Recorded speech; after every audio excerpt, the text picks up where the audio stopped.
أحب الوفاء بشتى الصور، أحب الوفي الأمين الأغر، فأهل الوفاء كلون السحاب وحسن الربيع. السلام عليكم ورحمة الله وبركاته. الحمد لله رب العالمين والصلاة والسلام على نبينا محمد وعلى آله وصحبه أجمعين أما بعد. أعوذ بالله من الشيطان الرجيم. بسم الله الرحمن الرحيم. فمن شهد منكم الشهر فليصم.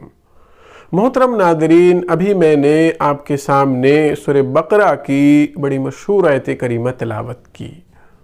اللہ تبارک و تعالی اس آیت کریمہ کے اندر ارشاد فرماتا ہے کہ فمن شہد منکم الشہر فلیصم، تم میں سے جو شخص اس رمضان المبارک کے مہینے کو پا لے اسے چاہیے کہ وہ روزہ رکھے۔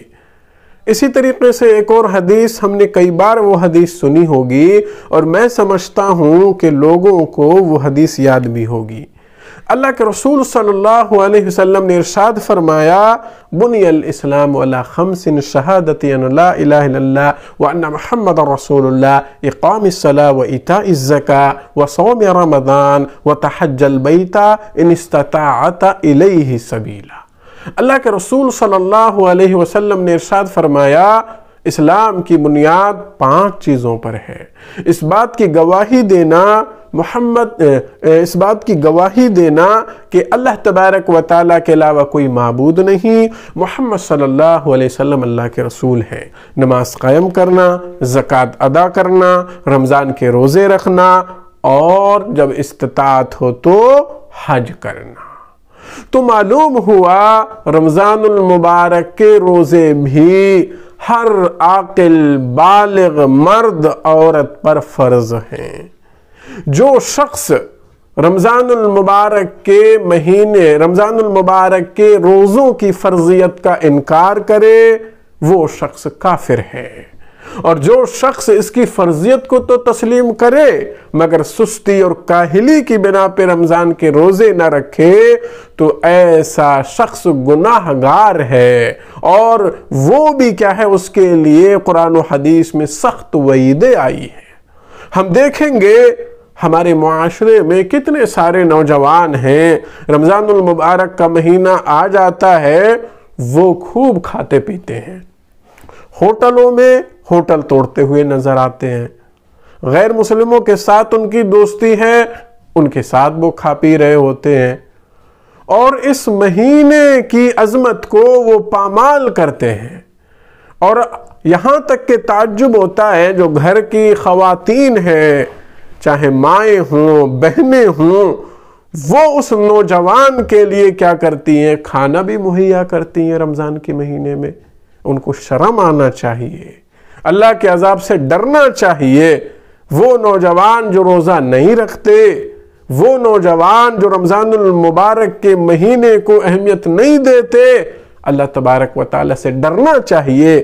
اور اللہ کے رسول کی حدیث کیا ہے، اللہ تعالیٰ ہر گناہ معاف کر دے گا، ہر گنہگار کو معاف کر سکتا ہے مگر سوائے اس گنہگار کو جو اپنے گناہ کا اعلانیہ مظاہرہ کرے۔ بہت سارے نوجوان ہیں رمضان کے مہینے میں کھلم کھلا کھاتے ہوئے نظر آتے ہیں۔ یہ کیا ہے؟ یہ اعلانیہ گناہ کا ارتکاب نہیں ہے تو اور کیا ہے؟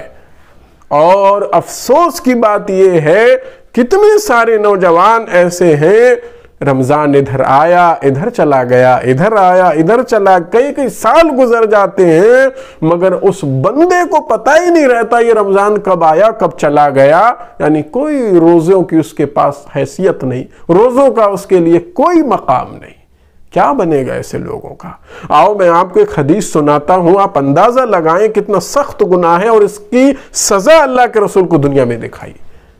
اللہ کے رسول صلی اللہ علیہ وسلم خواب میں ہیں، آپ فرماتے ہیں میرے پاس 2 فرشتے آئے، مجھے ایک پہاڑ کی طرف لے کے چلے گئے اور مجھ سے کہا کہ آپ چلیے اوپر چڑھیے۔ میں نے کہا میں چڑھ نہیں سکتا، میرے لیے دشوار ہے۔ فرشتوں نے کہا آپ کوشش کریں، ہم آپ کے لیے آسان بنا دیں گے۔ میں آگے بڑھا اور یہاں تک کہ میں پہاڑ کی چوٹی پہ پہنچ گیا، وہاں میں نے جہنمیوں کی چیخ و پکار کو سنا، اور پھر اس کے بعد کچھ ایسے لوگوں کو دکھایا گیا جن کے گلفڑوں کو چیرا جا رہا تھا اور جن سے خون بہ رہا تھا۔ میں نے پوچھا یہ کون لوگ ہیں؟ کہا گیا یہ وہ لوگ ہیں جو رمضان المبارک کے مہینے کی قدر نہیں کرتے تھے بلکہ خوب کھاتے پیتے تھے۔ یہ ہے سزا جو اللہ کے رسول کو دنیا ہی میں روزہ خوروں کی دکھا دی گئی۔ اور صحابہ کرام کے اندر جذبہ دیکھیں، صحابیات کہتی ہیں رمضان کا مہینہ جب آتا ہم اپنے بچوں کو روزہ رکھوانے کی عادت ڈلواتے، انہیں روزہ رکھواتے، بھوکا پیاسا رکھتے، اور جب بھوک سے وہ رونے لگتے انہیں کھلونا دے دیتے۔ اب بچے کو کھلونا مل جائے اس سے اچھی اور کیا چیز ہے؟ چھوٹے چھوٹے بچوں کو صحابہ اکرام روزہ رکھواتے تھے۔ آج ہمارے معاشرے میں یہ چیز نظر نہیں آتی۔ باپ کو پتہ نہیں بیٹا کہاں زندگی گزار رہا ہے، کتنے روزے چھوڑ چکا ہے، کوئی غور و فکر نہیں ہے۔ ان سب کی جو ہے سب لوگوں کو اس کا حساب دینا ہوگا، اللہ کے ہاں پکڑ ہوگی۔ میں آخر میں دعا کرتا ہوں اللہ تبارک و تعالی ہمیں رمضان المبارک کے مہینے کی قدر کرنے کی توفیق عطا فرمائے، اور جو بھائی رمضان المبارک کے مہینے میں کھاتے پیتے ہیں انہیں اللہ تبارک و تعالی کے عذاب سے ڈرنے کی توفیق عطا فرمائے۔ آمین۔ والسلام علیکم ورحمۃ اللہ وبرکاتہ۔